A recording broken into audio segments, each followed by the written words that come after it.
Bienvenidos a Entrevistas Más. En esta oportunidad dialogamos con Sergio Fausto, director del Instituto Fernando Enrique Cardoso. En su pasaje por Montevideo y traído por la Fundación Polo Mercosur, pudimos dialogar sobre Brasil y América Latina, sobre todo de qué liderazgo es posible. Disfrútenlo. Fausto, ¿cuál ha sido el papel histórico que ha cumplido Brasil en América Latina? Bueno, históricamente, en principios del siglo XX, algunos años después de que Brasil se ha vuelto una república, Brasil tuvo la preocupación de establecer fronteras con sus vecinos, fronteras que pudieran estabilizar las relaciones políticas y abrir un espacio de paz en la región. Entonces, siempre hubo de Brasil, en relación al vecindario, una preocupación de establecer una zona pacífica en la región y relaciones estables con sus vecinos. Al mismo tiempo, Brasil estuvo como que de espaldas a su vecindario por un largo periodo del siglo XX, ¿no? Esto fue así, yo diría que hasta los años 80. 80 y 90 marcan un cambio de la relación de Brasil con América del Sur. Primero por el tema de la democracia, ¿no?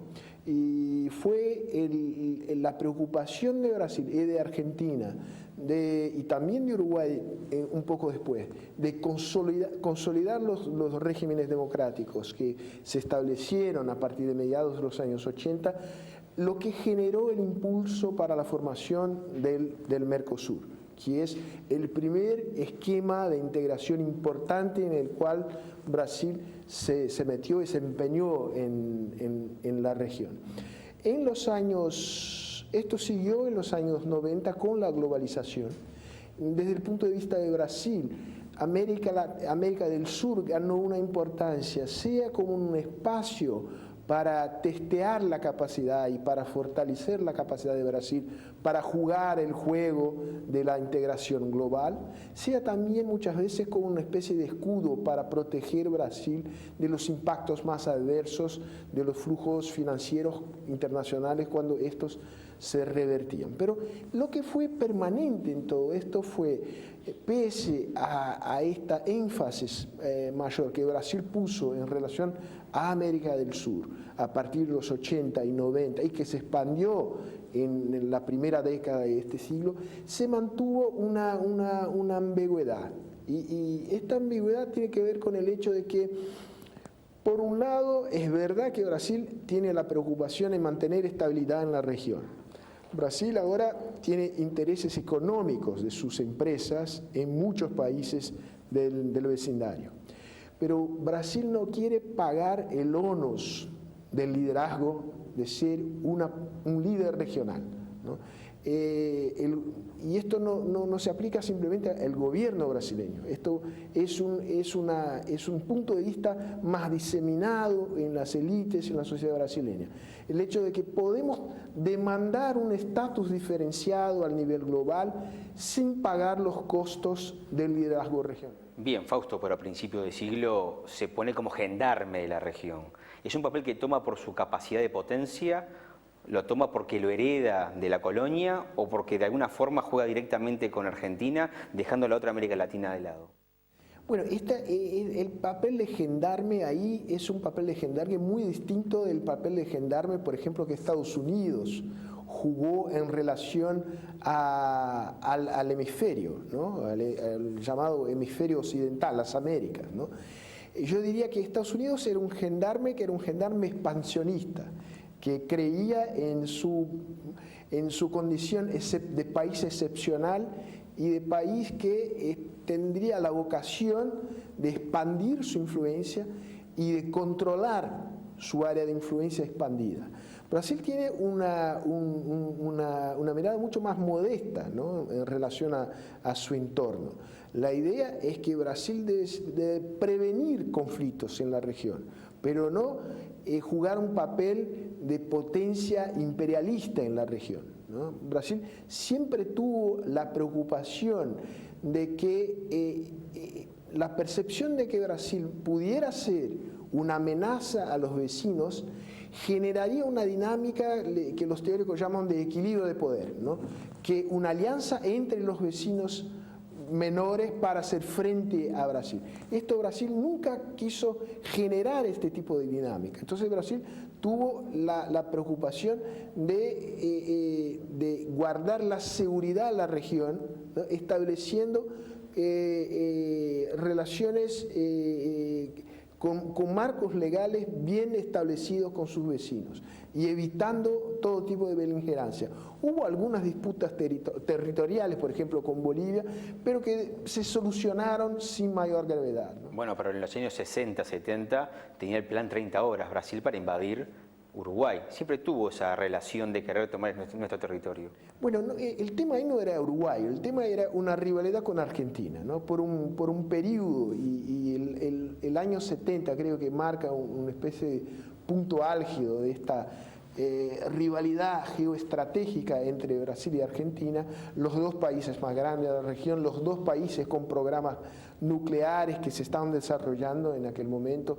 Había todo el tema de la hidroeléctrica de Itaipú también, que era un tema de esta conflictividad subyacente que había entre los dos países, y bueno, Uruguay era parte de esta problemática, pero no había ahí una relación tensionada con Uruguay específicamente, ¿no? Uruguay nunca fue visto por Brasil como una amenaza a Brasil. Afortunadamente, este periodo de rivalidad geoestratégica entre Brasil y Argentina se superó con la democracia, se superó con el Mercosur. Por otro lado, creo que es desafortunado para Brasil el hecho de que Argentina haya venido a menos, ¿no? Sería importante para la gobernanza regional que Brasil pudiera contar con un partner más estable y con una potencia más expresiva, y este país pudiera ser Argentina. Lamentablemente no lo es. Bien, se marca un antes y un después en la política de Brasil cuando asume Fernando Henrique Cardoso. No te entendí. ¿Hay un cambio importante en la vida política?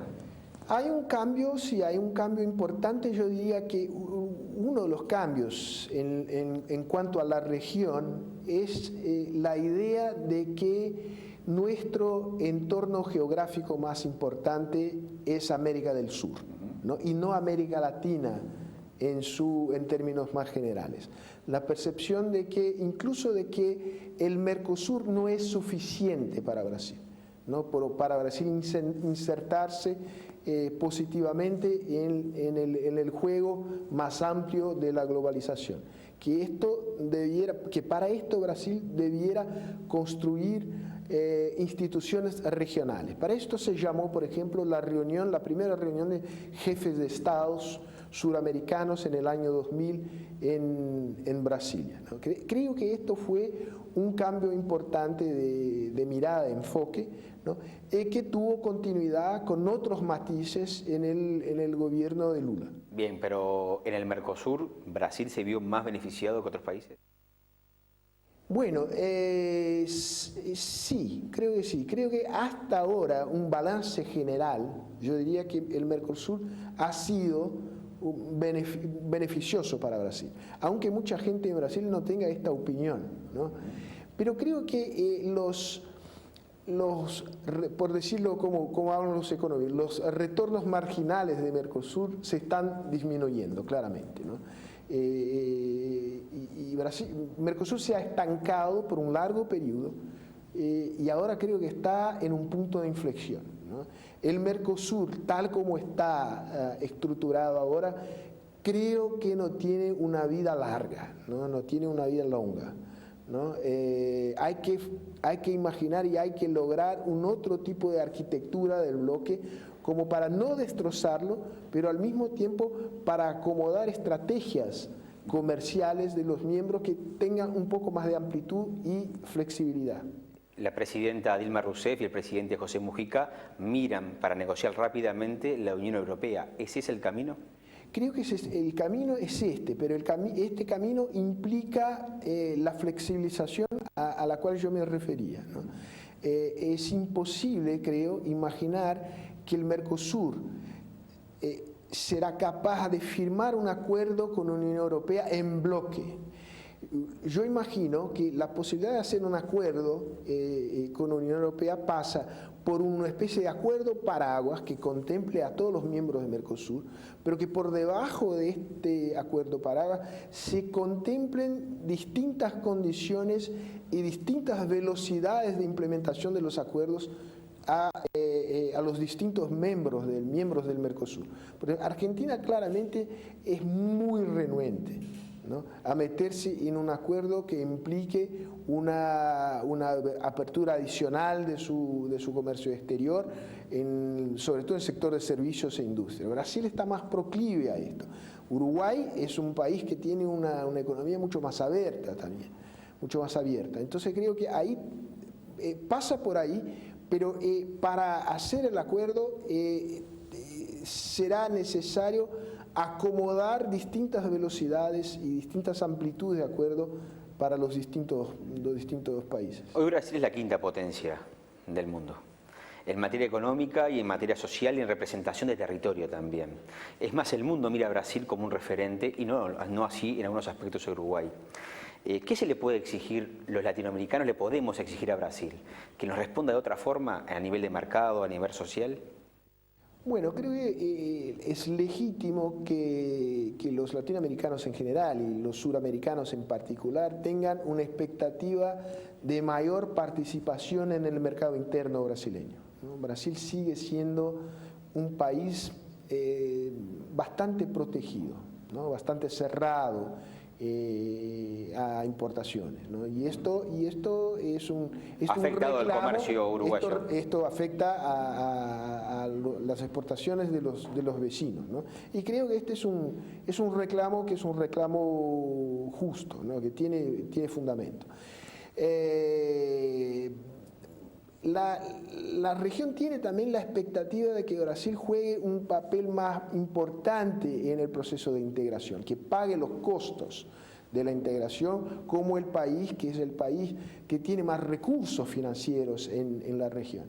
Yo soy un poco escéptico en relación a la capacidad, no a la capacidad, pero a la voluntad de Brasil de jugar este papel, ¿no? Uno tiene que tener en consideración que Brasil, pese a que sea un país con un PBI muy destacado, el quinta, sexta potencia del mundo, en términos de ingreso per cápita es un país que sigue por debajo de Uruguay, sigue por debajo de Argentina, está por debajo de Chile, y que tenemos muchos cuantiosos problemas de infraestructura social y económica para resolver en el interior del país. Y esto absorbe muchos de nuestros recursos, y más do que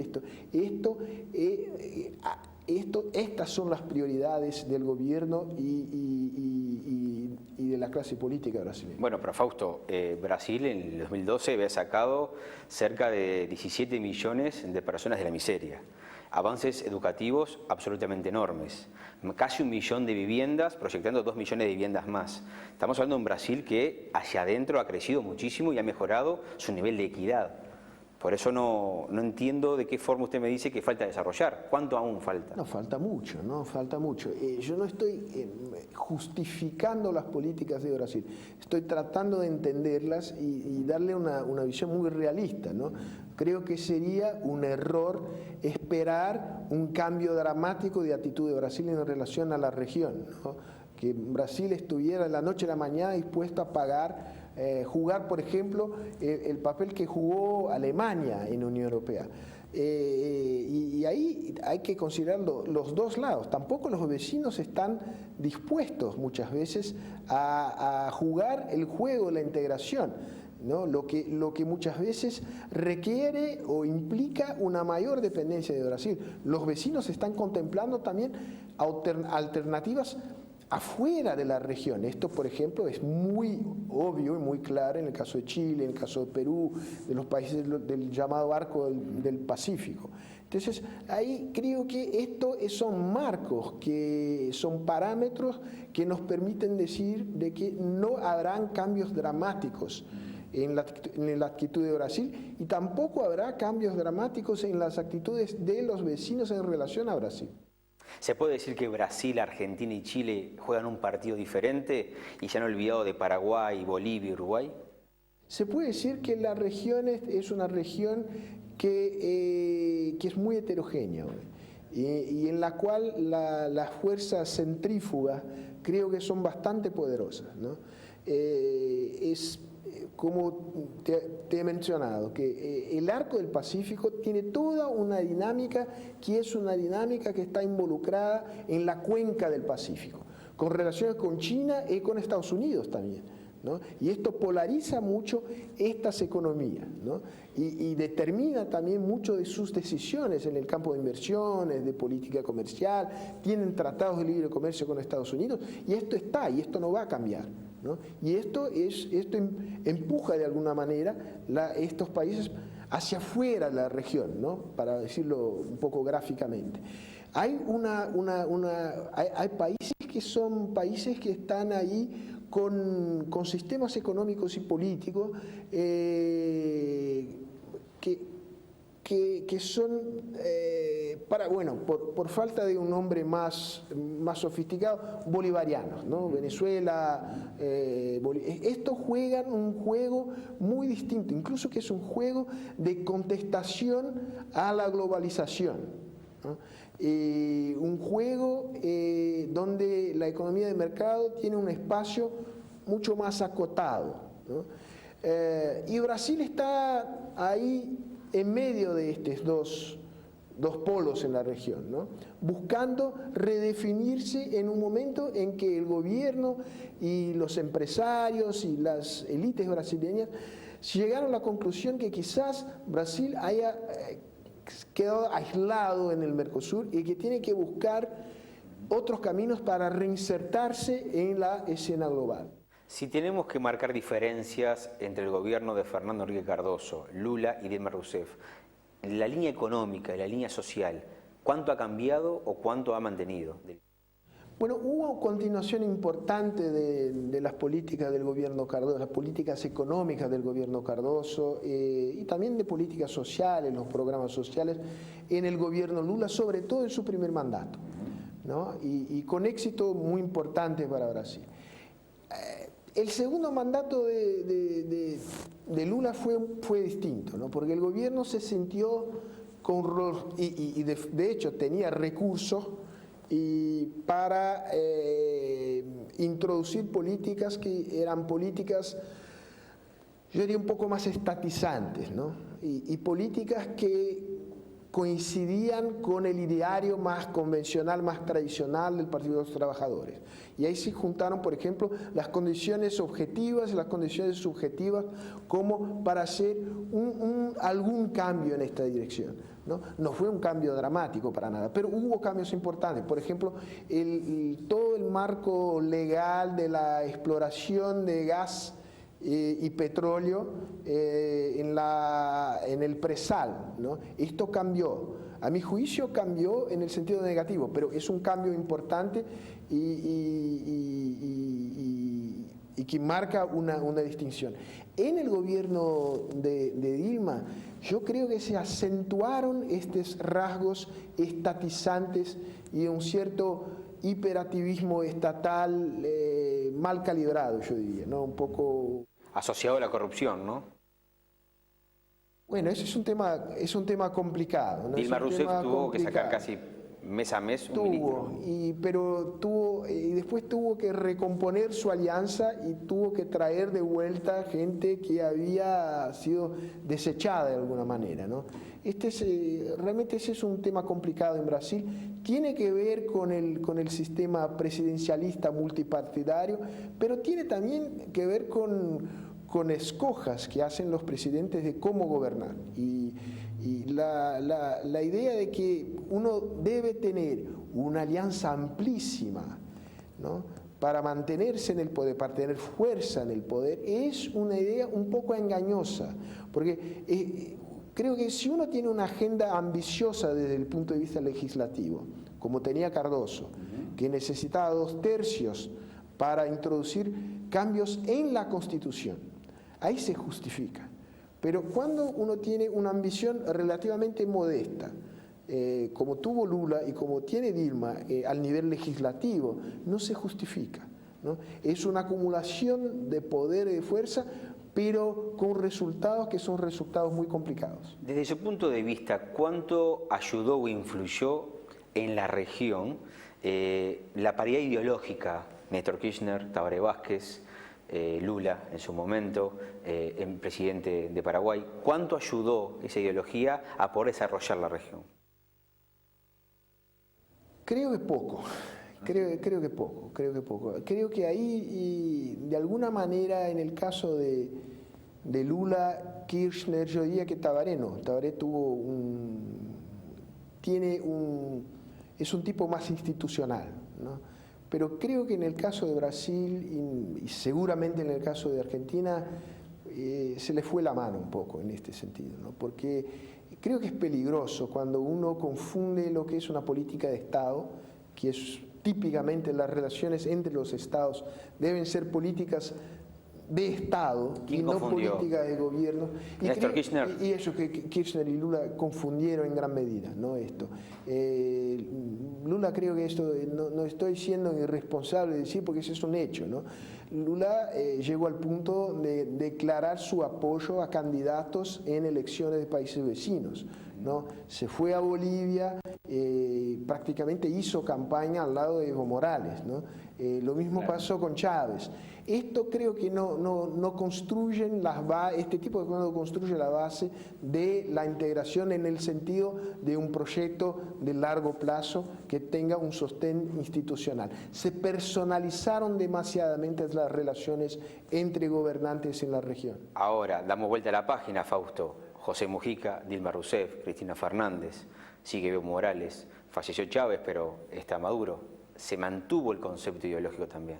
¿Esto ahora sigue ayudando? Creo que sigue siendo un problema, a mi juicio. Puede que ayude así a resolver problemas puntuales. Bueno, Uruguay ha resuelto, hablando de forma directa con la presidenta, situaciones del tema de la industria automotriz, ¿no?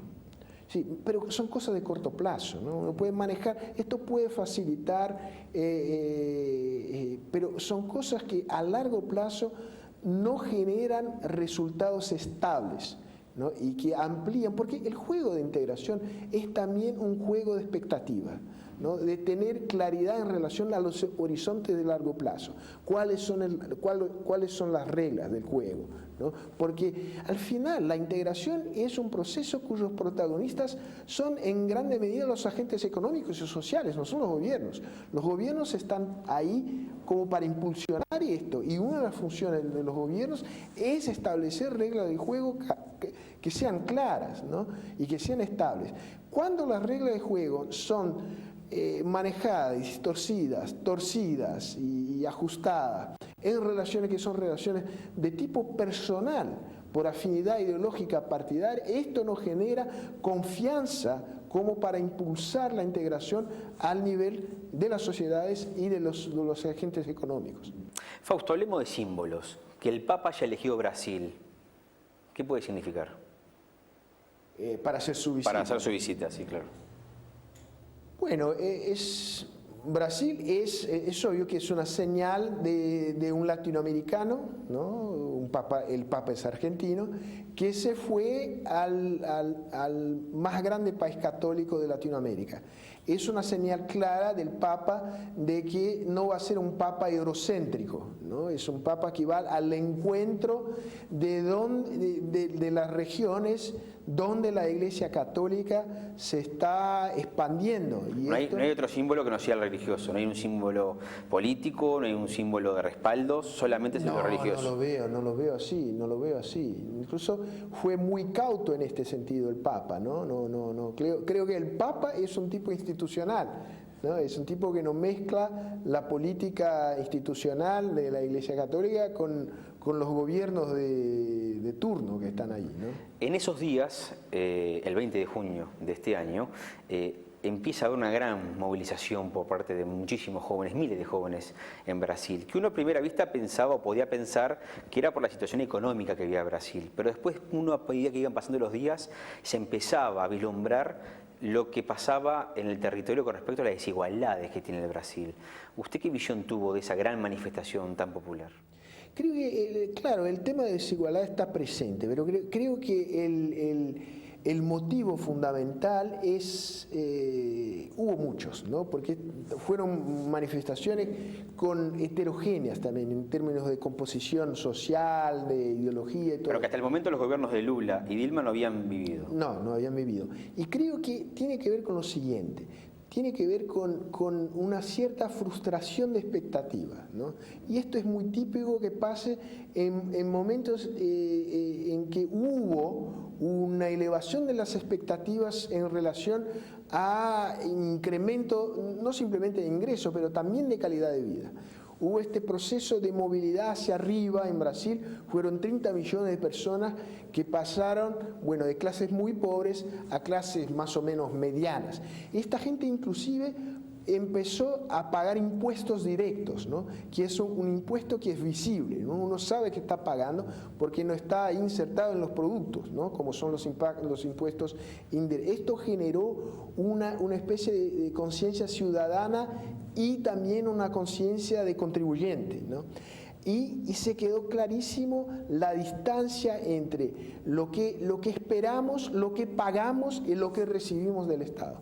Y esto se magnificó, encontró un símbolo concreto muy poderoso en los estadios de fútbol, ¿no? En los 6, sí, claro, 2 inaugurados y 4 que se inauguran este año, ¿no? Exactamente, son estadios de fútbol que, al contrario de lo que ha dicho el gobierno desde el principio, que no habría recurso público en la construcción de estos estadios, la verdad es que hubo y hay un montón de plata pública metida en la construcción.